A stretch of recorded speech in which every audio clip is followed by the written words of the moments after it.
नमस्कार, welcome to you in our channel Uttaradev education. साथियों, आज यानी 5 दिसंबर 2025 को उत्तराखंड सरकार यानी कार्मिक विभाग ने अपनी नियमावली संशोधित कर दी है। और नियमावली इस परिप्रेक्ष्य में है कि जैसे काफ़ी लंबे समय से जो उपनल कर्मचारी थे, जो संविदा कर्मचारी थे, जो तदर्थ कर्मचारी थे, वो परमानेंट नहीं हो पा रहे थे। और लगातार ये मांग की जा रही थी कि भाई समान कार्य के लिए समान वेतन दिया जाए। तो अगर सरकार समान कार्य के लिए समान वेतन इम्प्लीमेंट करती है तो जितने भी आउटसोर्स कर्मचारी है या अदर कर्मचारी है, सभी सभी के साथ ये इम्प्लीमेंट होगा।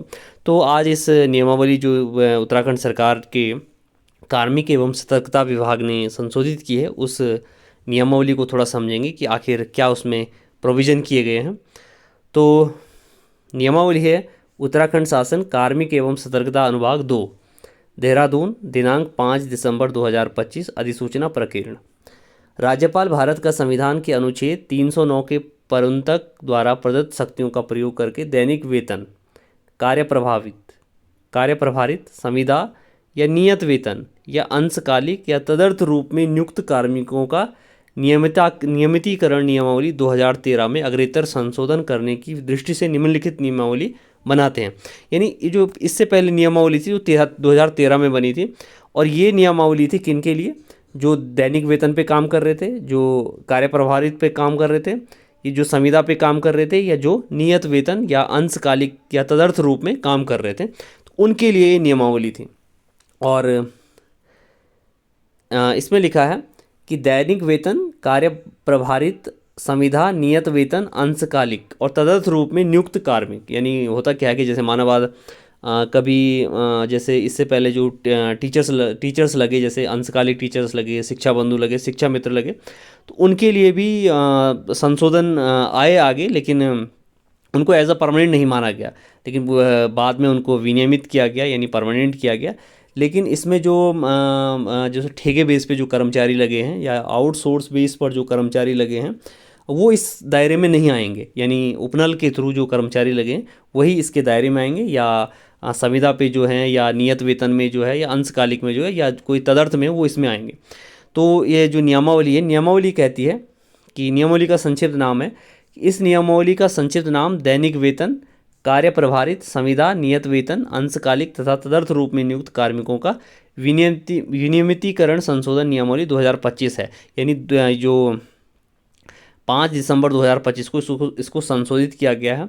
और संशोधित ये किया गया है कि जो पहले विद्यमान नियम था, पहले ये विद्यमान नियम था कि नियमावली में उल्लिखित अन्य शर्तें पूर्ण करने पर, यानी नियमावली में जो भी शर्तें हैं उनको पूर्ण करने के बाद जो दैनिक वेतन भोगी है, या संविदा कर्मचारी है, नियत वेतन पे काम करने वाले कर्मचारी है, अंशकालिक कर्मचारी है, या तदर्थ रूप से नियुक्त कर्मचारी है। तदर्थ में क्या होता है कि पूरी सैलरी दी जाती है कार्मिक को, और लेकिन उसको परमानेंट नहीं माना जाता। और विनियमितीकरण हेतु पात्र होंगे जिन्होंने इस नियमावली के अंदर 5 साल कंप्लीट कर दिए हैं।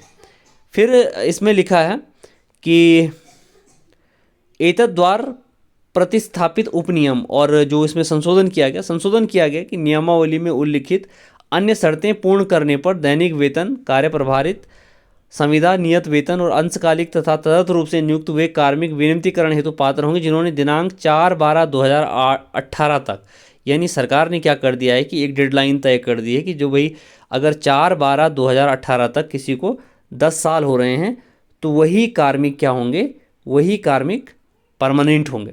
तो 2018 का मतलब है कि लगभग 2009 से पहले, यानी 2009 से पहले जो कार्मिक लगे हैं, या 2009 तक भी जो कार्मिक लगे हैं, उन्हीं को सरकार ने कहा कि हम तुम्हें विनियमित करते हैं।